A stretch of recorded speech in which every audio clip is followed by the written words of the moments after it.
किसी दूर गांव में भूषण नाम का एक व्यक्ति रहा करता था। भूषण इतना दान पुण्य करने में विश्वास रखता था और हर कोई उसकी बस तारीफ करता था। भूषण के पास भले ही अपने खाने को कुछ ना हो, लेकिन वह दान पुण्य करने में कभी पीछे नहीं हटता। एक रोज सुबह सुबह भूषण खाना बनाकर जैसे ही खाने बैठा, उसके दरवाजे पर एक साधु का आना होता है। कुछ खाने को दे दो बेटा, कल से भूखा हूँ, कुछ खाया पिया ही नहीं है और अब तो चला भी नहीं जा रहा। अरे साधु जी, आप अंदर आइए और मेरे साथ बैठ के खाना खा लीजिए। अरे इतने खाने से मेरा पेट नहीं भरने वाला। कोई बात नहीं, मैं आगे मांग कर खा लूंगा। तुम खाना खाने बैठे हो तो खा लो बेटा। अच्छा साधु जी, यह खाना आप ही खा लीजिए, मैं भूखा रह लूंगा क्योंकि रात में मैंने खाना खाया था। इतना कहकर भूषण अपनी थाली उस साधु जी की तरफ बढ़ा देता है। साधु जी भी खाना देखकर दोनों हाथों से जल्दी जल्दी खाने लगता है और खाना खाने के बाद साधु जी भूषण को ढेर सारा आशीर्वाद देते हुए कहते हैं, भगवान तुम्हें हमेशा खुश रखे बेटा। तुमने अपने हिस्से का खाना मुझे खिलाया है। आजकल ऐसे दानवीर लोग मिलते ही कहाँ हैं।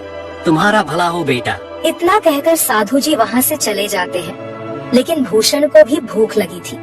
अब वो रसोई में जाकर रसोई में रखे डब्बे को देखने लगता है, जिसमें अन्न का एक दाना भी नहीं था। चलो कोई काम देखता हूँ, कहीं से खाने पीने का बंदोबस्त तो हो जाएगा। बस उस बेचारे का पेट भर गया, मुझे बहुत सुकून मिल रहा है। अब भूषण घर से निकलता है, तभी उसे गांव का मदनलाल देखकर अपनी पत्नी से कहता है, अरे कब से यह अनाज की बोरियां अकेले ही उठा रहा हूँ। अभी भूषण को बुलाता हूँ, तुम देखना वह कैसे मेरी मदद करेगा। उसे तो वैसे भी लोगों की मदद करने का भूत सवार है। खुद भले ही जेब में फूटी कौड़ी न हो, लेकिन बड़ा दानवीर बनता है। अब मदनलाल भूषण को आवाज लगाकर बुलाता है। अरे क्या हाल चाल है मदन भाई, सब ठीक तो है ना? ये अनाज की बोरियां खेतों से ला रहे हो क्या? अरे हाँ, खेतों से अभी 10 बोरियां और लानी है, लेकिन मैं बहुत ज्यादा थक गया हूँ। तुम थोड़ा हाथ बटा देते तो मेरा काम जल्दी हो जाता। अरे क्यों नहीं, चलो चलो, मैं आपके साथ मिलकर खेतों से आपके घर तक बोरियां पहुंचा देता हूं। बड़ा ही बेवकूफ है और इसे बेवकूफ बनाना भी आसान है। चलो इसी बहाने मेरी मदद हो जाएगी और थोड़ा आराम भी मिल जाएगा। इतना कहकर मदनलाल भूषण से अब कई सारी बोरियां खेत से घर रखवाता है, लेकिन भूषण तो भूखा था। उसे भूख भी बहुत तेज लग रही थी। अब बोरियां रखने के बाद मदनलाल भूषण से कहता है, बहुत बहुत शुक्रिया भूषण भाई।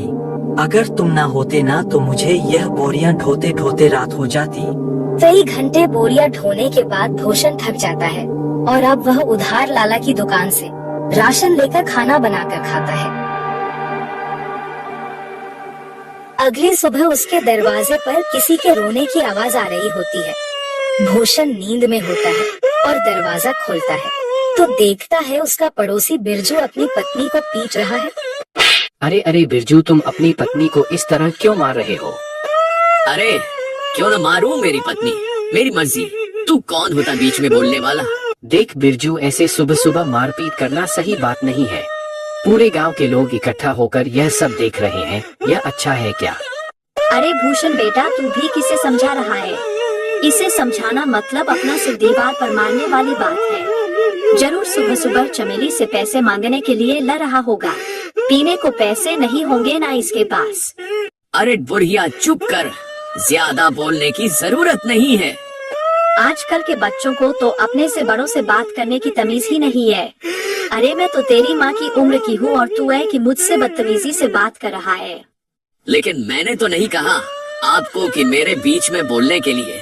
इतना कहकर बिरजू फिर से अपनी पत्नी चमेली को मारने लगता है, लेकिन भूषण से यह सब देखा नहीं जाता और वह बिरजू का हाथ पकड़ लेता है और उसे एक जोरदार तमाचा लगाता है। यह देखकर सारे गांव वाले ताली बजाने लगते हैं। बिल्कुल ठीक किया, यह इसी के लायक है। अरे अपनी पत्नी पर हाथ उठाता है और खुद को मर्द समझता है। गांव के ढेर सारे लोग ये तमाशा देख रहे होते हैं। उनमें से एक औरत भूषण से कहती है, आप सच में बहुत नेक दिल के हैं। हर किसी की मदद करते हैं, हर किसी का भला चाहते हैं। हम गांव वाले बस आपसे इतना चाहते हैं कि अगला हमारा सरपंच आप ही हो। अरे क्या बात कही है तूने? यह बात तो काफी समय से मैं दिल में दबाई बैठी थी।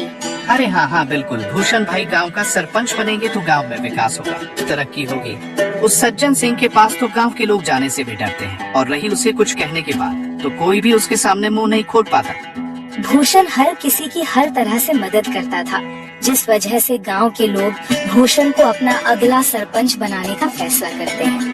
अब सरपंच तक यह बात पहुंचती है। सरपंच तिलमिला उठता है। क्या भूषण की इतनी हिम्मत खाने को लाले पड़े हैं, लेकिन सरपंच बनने का सपना देख रहा है। इसे तो मैं छोड़ूंगा नहीं।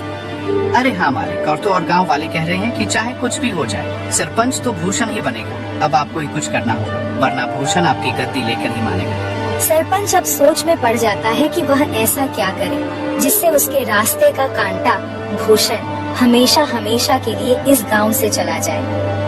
अगले चुनाव में गांव के लोग भूषण को सरपंच बना देते हैं। अब ऐसे ही कई दिन बीत जाते हैं और जब राशन देने की बारी आती है तो सरपंच बड़े ही चालाकी के साथ राशन में मिलावट करवा देता है, जो भूषण को बिल्कुल पता नहीं चलता। अरे बेटा, तुझे सरपंच बनता हुआ देख बहुत खुशी हो रही है। अब कम से कम राशन तो समय पर और अच्छा मिलेगा। अरे हाँ हाँ, सब कुछ अच्छा ही होगा। आप लोगों ने इतना विश्वास करके मुझे इस गांव का कार्यभार संभालने का जिम्मा दिया है और इसे मैं अच्छे से निभा सकूं, बस यही दुआ करिएगा। हाँ, अब गांव में विकास और तरक्की आने से कोई नहीं रोक सकता। गांव में राशन बांटने के बाद सभी खुश थे कि उन्हें पहली बार पूरा राशन मिला है, वरना सरपंच सज्जन सिंह तो आधे से ज्यादा राशन काट लिया करता है। लोगों को राशन मिल चुका था, लेकिन अगले दिन पूरे गांव में शोर मच जाता है कि उनके नए सरपंच भूषण ने मिलावटी राशन दिया है। अब गांव वाले एक जगह इकट्ठा होकर भूषण से सवाल करते हैं। हमने तुम पर विश्वास करके तुम्हें गांव का सरपंच बनाया और तुमने हमारे साथ ही विश्वासघात किया भूषण। बेटा, मुझे तुझसे यह उम्मीद नहीं थी। अरे राशन में मिलावट करके क्या मिला? तुम तो गांव के लोगों का हमेशा से भला चाहते थे, तो भला फिर राशन में मिलावट क्यों किया? इतना मिलावट तो सरपंच जी भी नहीं करते थे। हमने तुम्हें सरपंच बनाकर गलत फैसला ले लिया है। बिल्कुल ठीक कह रही है कलावती काकी, अभी के अभी तुम इस गांव से निकल जाओ। तुम इस गांव में रहने के लायक ही नहीं हो। ये सारी बातें चल ही रही होती हैं कि तभी वहाँ सरपंच आ जाता है। अरे हाँ हाँ, इसे अभी के अभी गांव से निकाल दिया जाए। इस पर विश्वास करके तो हमने बहुत बड़ी गलती कर दी है। अब भूषण को गांव वाले गांव से निकाल देते हैं। सरपंच और उसका नौकर बहुत खुश थे, क्योंकि यह सब किया धरा तो उनका ही था। अब गांव से निकलने के बाद भूषण काफी दूर आ जाता है। वो थक कर एक पेड़ के नीचे बैठकर गांव वालों के बारे में सोचने लगता है। जिन गांव वालों का मैंने इतना साथ दिया, खुद से पहले उनके बारे में सोचा, आज उसी गांव ने मुझे निकाल दिया। अरे राशन में मिलावट भला मैं क्यों करूंगा, और अगर मैंने गांव वालों के राशन में मिलावट नहीं की है तो फिर यह सब जरूर सरपंच का काम है। कोई बात नहीं, मेरे इतना कहने पर भी गांव वालों ने मेरा साथ नहीं दिया, मैं इसे कभी नहीं भूलूंगा। इधर सरपंच फिर से अपनी चाल चलता है और गांव वालों का विश्वास जीत लेता है। गांव वाले एक बार फिर सरपंच सज्जन सिंह को अपना सरपंच मानने के लिए मजबूर होते हैं, क्योंकि उन्हें भूषण भी धोखेबाज लगता है। ऐसे ही धीरे धीरे महीना बीत जाता है और भूषण का कहीं अता पता ही नहीं था। एक रोज सरपंच का नौकर जंगल के रास्ते घर आ रहा होता है। तभी वह दो आदमी को बातें करते हुए सुनता है, जो भूषण के बारे में बात कर रहे थे।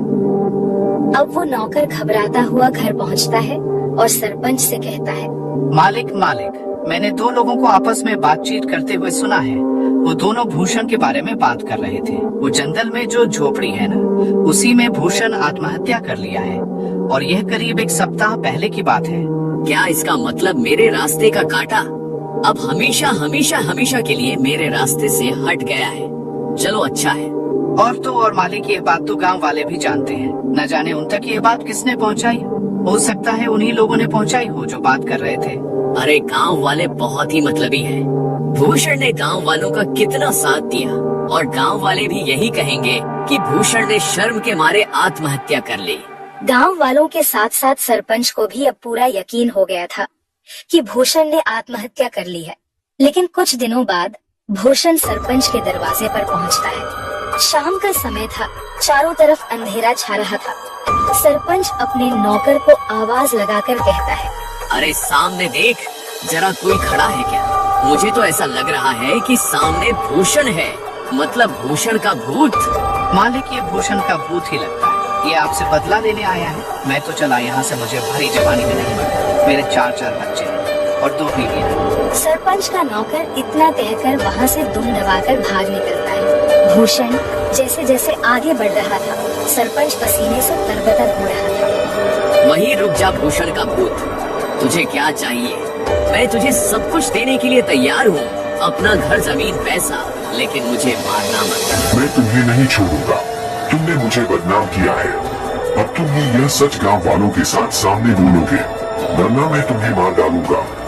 अरे हाँ, मैं गांव वालों के सामने सच को बोलने के लिए तैयार हूँ, लेकिन मुझे मारना मत। अब सरपंच रात के समय ही गांव वालों को इकट्ठा करके सबके सामने सच को बोलता है कि उस दिन राशन में मिलावट उसने और उसके नौकर ने की थी। आप लोग भले ही मुझे भूत समझ रहे हो, लेकिन मैंने अपने आत्महत्या की खबर झूठी फैलाई थी ताकि मैं चोर को पकड़ सकूं, और चोर आप सभी के सामने है। मैंने हमेशा लोगों का भला किया, तभी तो आप लोगों ने मुझे इतने सम्मान और प्यार के साथ दानवीर कहा। भाई, मुझसे गलती हो गई, मुझे माफ कर दो। मैं तुम्हारे आगे हाथ जोड़ता हूँ। अब उसी वक्त गांव वाली सरपंच को गांव से निकालकर सरपंच की जगह भूषण को गांव का सरपंच बनाते हैं और भूषण से माफी मांगते हैं कि वह सरपंच की बातों में आ गए थे और उन्होंने बिना सोचे समझे उसे गांव से निकाल दिया था।